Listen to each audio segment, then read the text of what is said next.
အားလုံးပဲမင်္ဂလာပါမြန်မာနိုင်ငံသူမြန်မာနိုင်ငံသားအားလုံးကိုစိတ်ပြချမ်းသာချမ်းသာကြပါစေဒီနေ့ပြောချင်တာလေးကတော့လွန်ခဲ့တဲ့နေ့ကဘုံဘုံတို့တင်လိုက်တဲ့စာလေးပေါ့အဲ့ဒီစာလေးကိုတချို့နားမလဲတဲ့ပုံကိုယ်တွေကဒီစကားစံလေးနဲ့ပေါ့ဗီဒီယိုလေးနဲ့တင်ပေးပါလို့ပြောတဲ့အတွက်ဘုံဘုံတို့ဒါဗီဒီယိုလေးနဲ့ပြန်လဲဖြည့်ချပြီးတော့တင်ပေးခြင်းဖြစ်ပါတယ်28ရက်နေ့ကဖြစ်သွားတဲ့မြင်းကလေးတန်ကြောင်းမှုဖျားเจ้าငံစီဒီတွေသံဃာတော်ရှင်သူမြတ်တွေရဲ့အသက်တွေလူတွေရဲ့အသက်တွေတရားတွေအစာအုပ်တွေလမ်းတွေပျက်စီးသွားတဲ့အတွက်လည်းအမတန်မှဝမ်းနဲ့ကြေကွဲမှုဖြစ်ရပါတယ်လို့ဒါလေးလည်းပြောပြရစီဒီကတော့ဓမ္မပြည်မှာဖြစ်နေတဲ့ကံဖြစ်နေတဲ့အတိုင်းအတာတွေကိုစနေတပေါင်းပေါ့လေစနေတပေါင်းကန်စာတာတွေအရာကြည့်ပြီဆိုလို့ရှိရင်တော့မြန်မာပြည်ကြီးငြိမ်းချမ်းဖို့အတွက်အမတန်မှကိုကောင်းတဲ့အခွင့်အလမ်းတစ်ခုကိုရောက်ရှိနေပြီလို့နမိတ်တပေါင်းนี้အရာတော့ဒီလိုပဲပြောလို့ရပါတယ်အဓိကကတော့မိမိရဲ့အရဒေတာအိုးအိမ်တွေကိုဆုံးခွာသွားတဲ့လူတွေရဲရွာတွေဆုံးခွာသွားတဲ့လူတွေ17လပိုင်း21ရက်2025မှာဆိုလို့ရှိရင်82ရာခိုင်နှုန်းသောအိုးအိမ်ဆုံးခွာရတဲ့လူတွေဟာကိုယ့်ရဲ့ကိုယ်ဒေတာကိုယ့်အိုးကိုယ့်အိမ်တွေမှာအေးချမ်းချမ်းနဲ့နေထိုင်မှုအတွက်82ရာခိုင်နှုန်းလောက်အခြေအနေကောင်းတွေပေါ်မှာရောက်နေပါတယ်နောက်တကပြည်တွင်းစစ်ကြီးပြီးဖို့အတွက်ဆိုလို့ရှင်လဲအင်မတန်နီးကပ်လာတဲ့အနေအထားကိုရောက်နေပါပြီလို့ဒါကန်စာတာတွေတပေါင်းတွေနမိတ်တွေရဲ့အနေအထားကိုပြောပြခြင်းဖြစ်ပါတယ်ပြည်တွင်းစစ်ကြီးပြီးဖို့ဘယ်လောက်လိုသေးသလဲလို့တချို့ကမေးပါတယ်တချို့ကမေးတဲ့အတွက်အဲ့ဒီအမေးလေးကိုလည်းတက်နိုင်လို့ဖြေပြရစီပြည်တွင်းစစ်ကြီးပြီးဖို့ဆိုတာကဒီ2025အလွန်2026ခုနှစ်လပိုင်းမှာဆိုလို့ရှိရင်ပြည်တွင်းစစ်ကြီးရဲ့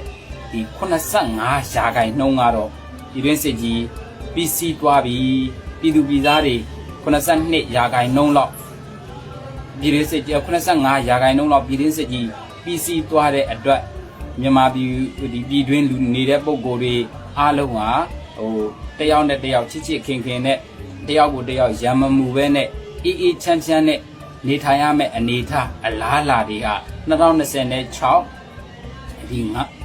ခုနှစ်လပိုင်းမှာဆိုလို့ရှိရင်တော်တော်ကိုပေါ်ပေါ်လင်းလင်းထင်ထင်ရှားရှားဖြစ်လာပါပြီပျက်စီးသွားတဲ့အနေအထားတွေကိုကြည့်မယ်ဆိုရင်တော့ဝမ်းနည်းစရာကောင်းပေမဲ့ဒီတစ်ဖက်ကပြန်ပြီးတော့ကြည့်မယ်ဆိုလို့ရှိရင်တော့စီလုံးမှုတွေညီညွတ်မှုတွေတယောက်ရဲ့အသက်ကိုတယောက်တန်ဖိုးထားမှုတွေကအင်မတန်မှကိုပေါ်လွင်လာပါတယ်ဒါကတော့အင်မတန်မှကိုမြန်မာပြည်သူပြည်သားတွေရဲ့ချစ်စရာကောင်းတဲ့စိတ်ဓာတ်ပါပဲအဓိကကတော့ပြည်တွင်းမှာတော့တော်တော်ငြိမ်းချမ်းသွားမယ်ပြည်မာကြီးမှာတော့တော်တော်ငြိမ်းချမ်းသွားမယ်ဒါပေမဲ့နယ်စပ်ဒေသတွေမှာတော့တိုက်ပွဲတွေအနေငယ်ရှိလာနိုင်ပါတယ်တိုက်ပွဲလေးတွေအနေငယ်ရှိလာနိုင်တယ်နောက်တစ်ခါကြာလို့ရှိရင်ဒီပြည်တွင်းစစ်ကြီးငြိမ်းချမ်းသွားပြီအတက်နိုင်လို့ပြီးစီးသွားပြီပေါ့85ရာခိုင်နှုန်းလောက်ပြီးစီးသွားပြီဆိုရင်မြန်မာပြည်တွင်းမှာအလောက်ကန်အခွင့်အလမ်းတွေပို့ပြီးတော့ပေါ်လာပါလိမ့်မယ်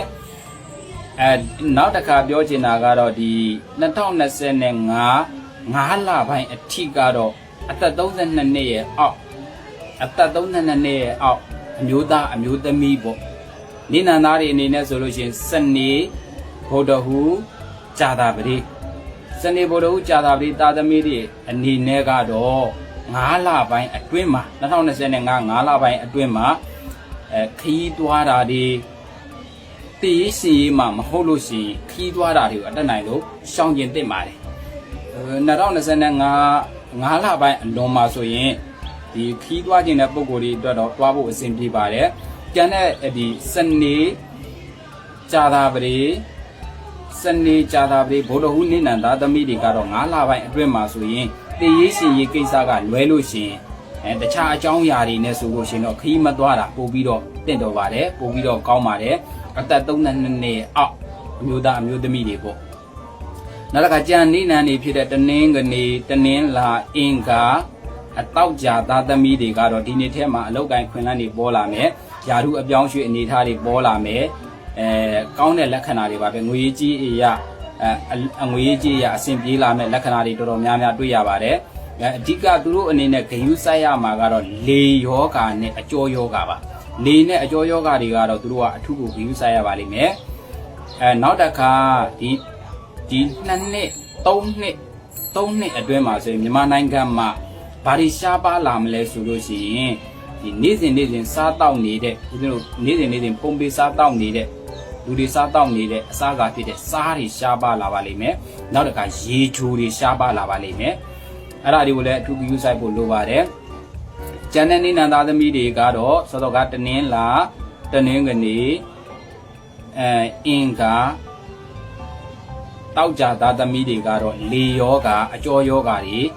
ဖြစ်ဖို့ရာဂိုင်းလုံးများပါတယ်ဒီငလင်ကြီးပြီးသွားတဲ့နောက်ပိုင်းမှာဆိုရင်ဒီမြန်မာပြည်တွင်းမှာပေါ့မြန်မာပြည်မှာဆိုလို့ရှိရင်လေနဲ့ပတ်သက်တဲ့ယောဂတွေ85ရာခိုင်နှုန်းလောက်